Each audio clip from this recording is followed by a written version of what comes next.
A'udzu billahi minasyaitonir rajim. Bismillahirrahmanirrahim. Assalamualaikum warahmatullahi wabarakatuh. Alhamdulillahi rabbil alamin. Hamdan yuafi ni'amahu wa yukafi mazidah. Ya Rabbana lakal hamdu kama yanbaghi li jalali wajhikal karim wa 'azimi sultanik. Allahumma salli ala Muhammad wa ala ali Muhammad. Hadirin yang berbahagia, syukur alhamdulillahi rabbil alamin senantiasa kita panjatkan kepada Allah Subhanahu wa ta'ala atas segala limpahan rahmat, hidayah serta taufiknya kepada kita semuanya. Salawat serta salam semoga senantiasa tercurah kepada junjungan kita Rasulullah Muhammad sallallahu alaihi wasallam yang telah memperjuangkan Islam sehingga alhamdulillah sampai hari ini kita masih dapat menikmati indahnya Islam. Hadirin yang berbahagia, dalam kesempatan yang berbahagia ini perkenankanlah kami menyampaikan sebuah hadis yang diriwayatkan oleh Tirmidzi dari Abul Abbas Abdullah bin Abbas radhiyallahu anhuma. Ia berkata, pada suatu hari aku pernah berada di belakang Rasulullah sallallahu alaihi wasallam. Lalu beliau bersabda, wahai anak muda, sesungguhnya aku akan mengajarkan beberapa kalimat kepadamu, yaitu jagalah Allah, niscaya Allah akan menjagamu. Jagalah Allah, niscaya Dia akan selalu berada di hadapanmu. Jika kamu ingin meminta, mintalah kepada Allah.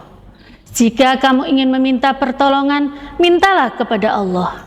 Ketahuilah, jika semua orang berkumpul untuk mendatangkan manfaat kepadamu dengan sesuatu, maka mereka tidak bisa memberikan manfaat kepadamu kecuali dengan sesuatu yang telah ditetapkan Allah bagimu. Dan seandainya mereka berkumpul untuk menimpakan bahaya kepadamu dengan sesuatu, maka mereka tidak dapat membahayakanmu kecuali dengan sesuatu yang telah Allah tetapkan bagimu. Pena pencatat takdir telah diangkat dan lembaran catatan takdir telah kering. Demikian hadis yang diriwayatkan oleh Tirmidzi. Hadirin yang berbahagia, ada 3 pelajaran yang bisa kita ambil dari hadis tersebut. Yang pertama yaitu perintah agar kita senantiasa menjaga Allah. Menjaga Allah di sini artinya adalah menjaga syariat-syariat Allah. Bagi mereka yang senantiasa menjaga syariat Allah, maka niscaya Allah akan setiap saat menjaga mereka. Allah Subhanahu wa ta'ala berfirman di dalam surat Muhammad ayat 7. A'udzu billahi minasyaitonir rajim.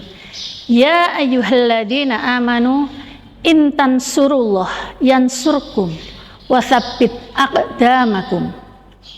Yang artinya, wahai orang-orang yang beriman, in tansurullah, jika kamu menolong agama Allah, niscaya Dia akan menolongmu, dan watsabbit aqdamakum, akan meneguhkan kedudukanmu. Ini adalah sebuah janji Allah. Jadi barang siapa yang mau menjaga Allah, mau menjaga agama Allah, mau menjaga syariat Allah, maka Allah akan menjaganya. Allah akan meneguhkan kedudukannya. Hadirin yang berbahagia, sebagai umat Islam saat ini bukan hal yang mudah untuk menegakkan, untuk menjaga syariat Allah. Karena saat ini banyak kita lihat syariat-syariat, pelaksanaan syariat-syariat yang dibingkai, ya, banyak kegiatan yang dibingkai dengan syariat agama. Suatu contoh, ada kegiatan memperingati 1 Muharram, ada jalan sehat. 1 Muharram sebagai salah satu kegiatan agamis. Jalan sehat menyesuaikan keinginan masyarakat.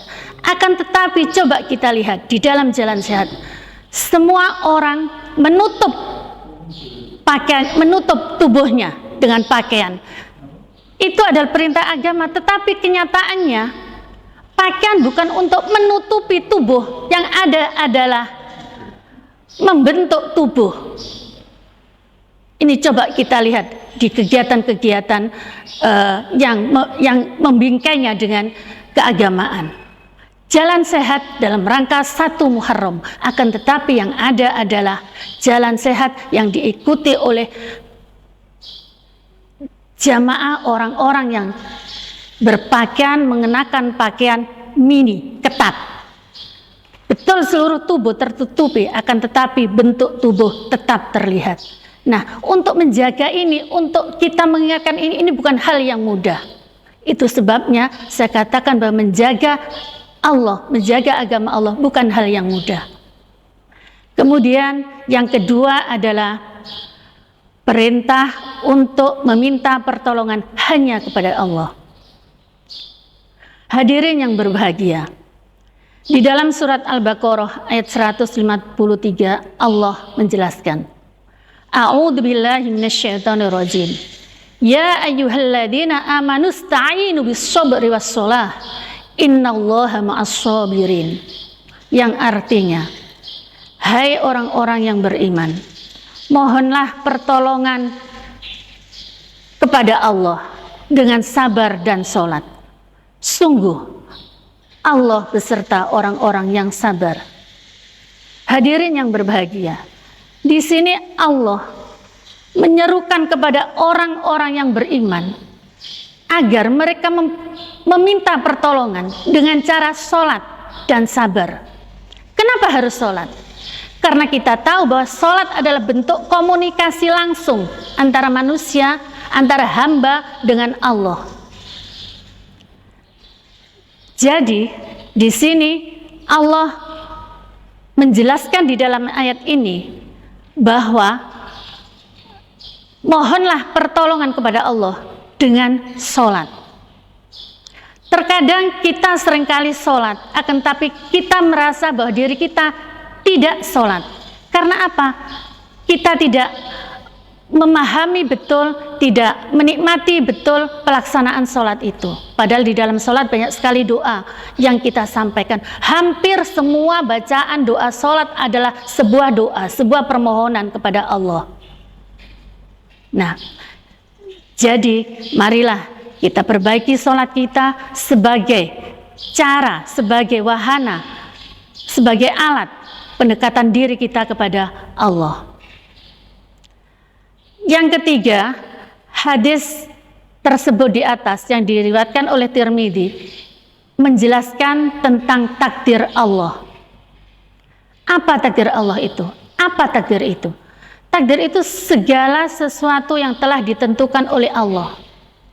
Terkadang kita kurang memaknai bahwa yang namanya takdir itu bukan yang saat ini kita alami. Yang namanya takdir adalah sebuah proses. Jadi proses kehidupan kita ini menuju kepada takdir. Proses kehidupan kita ini menuju kepada takdir. Terkadang kita, kok aku miskin ya? Kok aku bodoh ya? Itu kan saat ini. Padahal yang namanya takdir baru terhenti ketika kita mati. Jadi setelah mati, baru itu takdir kita. Apakah setelah kita mati kita miskin? Apakah setelah mati kita bodoh? Itu takdir kita. Jadi proses yang kita alami adalah menuju kepada takdir. Jangan mendahului kehendak Allah. Yang saat ini kita alami adalah sebuah proses. Dan yang terakhir kita alami, itulah baru yang namanya takdir. Kalau kita melihat realita saat ini, banyak sekali orang mengatakan, saya sudah berdoa, saya sudah berusaha, tapi kok saya tetap saja seperti ini. Padahal kita masih ada usia setelah itu. Terkecuali kita berkata seperti itu setelah kita meninggal. Hadirin yang berbahagia, itu mungkin salah satu sebab kenapa takdir Allah diletakkan pada rukun iman yang ke-6. Karena untuk mengimani takdir bukan hal yang mudah. Seringkali rencana seringkali kenyataan tidak sesuai dengan rencana. Untuk itu, marilah kita bersama-sama mencoba untuk bersabar menjalani takdir, bersabar menanti takdir Allah dengan berusaha dan berdoa. Demikian yang bisa kami sampaikan. Segala kesempurnaan hanya milik Allah. Untuk itu, atas segala kesalahan saya memohon maaf. Saya akhiri. Wassalamualaikum warahmatullahi wabarakatuh.